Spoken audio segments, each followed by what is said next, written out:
ছাত্র জনতার অভ্যুত্থানে আহতদের একজন দিনমজুর আমির হোসেন।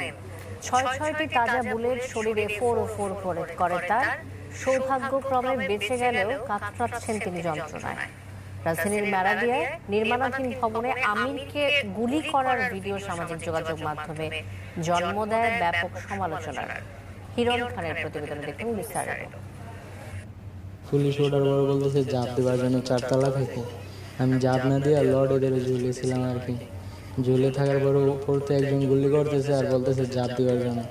সেই গুলি একটাও লাগেনি আর কি।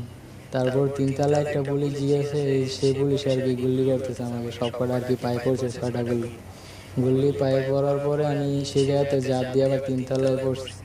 দুঃসহ লোমহর্ষক পুলিশ নির্মমতার বর্ণনা দিচ্ছিলেন তিনি আমির হোসেন।